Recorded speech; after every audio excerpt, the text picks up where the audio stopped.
pemirsa di rumah yang memiliki anak berkebutuhan khusus, seperti apa tuh? Speech delay, autis, ya, lalu mungkin anak cerebral palsy, jadi anak-anak yang tantrum gitu ya, yang memang mungkin mereka memiliki keistimewaan ya, yang beda dengan anak-anak lainnya. Nah, ketika kita nonton anak-anak autis berkebutuhan khusus tadi, ternyata anak autis itu hati-hati kalau ditotok, Pak. Dia sekali ditotok nggak nyaman, besok nggak mau lagi. Ya, walaupun anak autis, dia paham tuh, nggak enak. Besok dia nggak mau lagi. Dan kebalikannya, kalau dia rasa nyaman, besok dia anteng. Walaupun biasanya jalan-jalan kan, begitu ditotok dia anteng. Ya, ini anak autis pintar ternyata.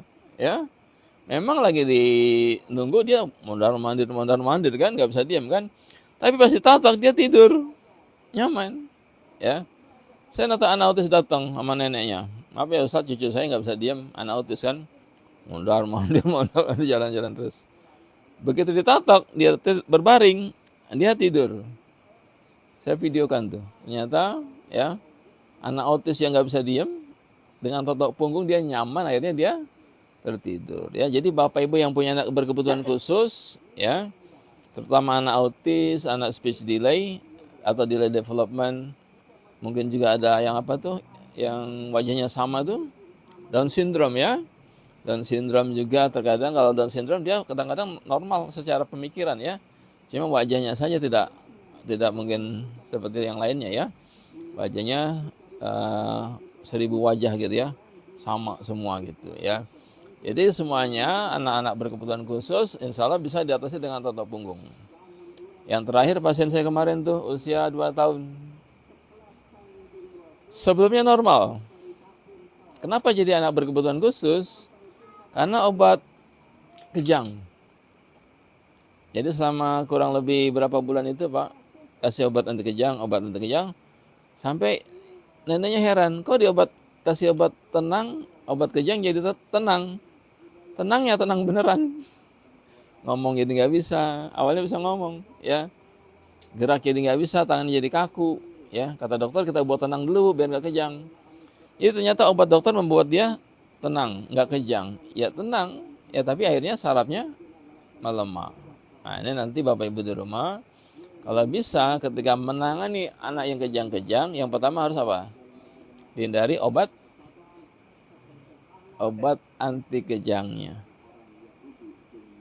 Nggak usah diminum Bu, kasihan anak ibu makin lama makin melemah. Ya, jadi kita bisa berani menghentikan obat anti kejangnya dengan catatan orang tuanya bekali totok punggung. Ini Bu, setiap 2 jam totok belikat kiri. Titik jantungnya, titik lambungnya, titik ginjalnya setiap 2 jam totok lagi. Ginjal, lambung, jantung. Setiap 2 jam totok terus. Insya Allah Pak, dia tidak kejang lagi.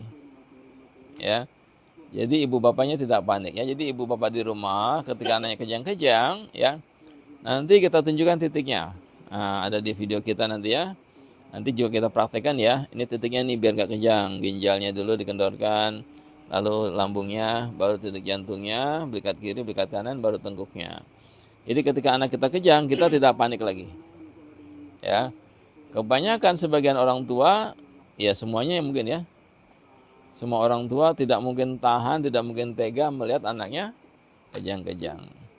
Itu pilihan yang sulit, ya. Jadi anak kejang-kejang buat orang tua pilihan yang sangat berat. Kenapa? Kalau dihentikan obatnya, nanti anaknya kejang-kejang. Dia nggak berani menghentikan obatnya. Diteruskan obatnya, anaknya semakin melemah. Ya, jadi 2 pilihan yang sulit tuh.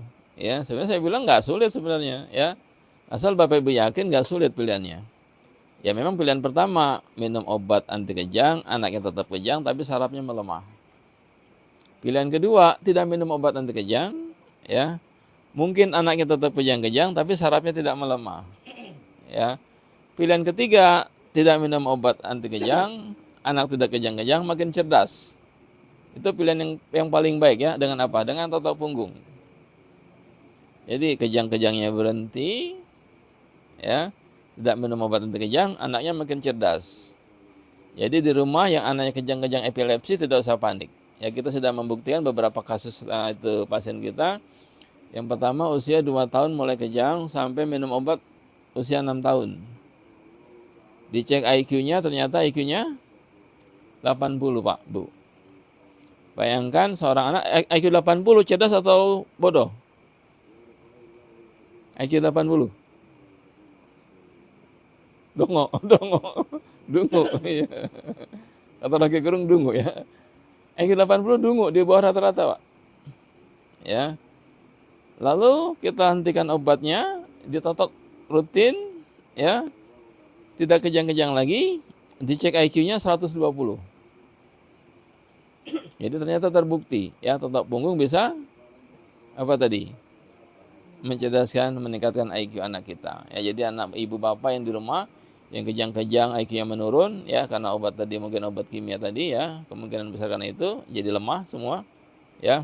Nah, totok saja untuk meningkatkan IQ-nya dan menghentikan kejang-kejangnya. Ya, jadi epilepsi insya Allah bisa selesai dengan totok punggung.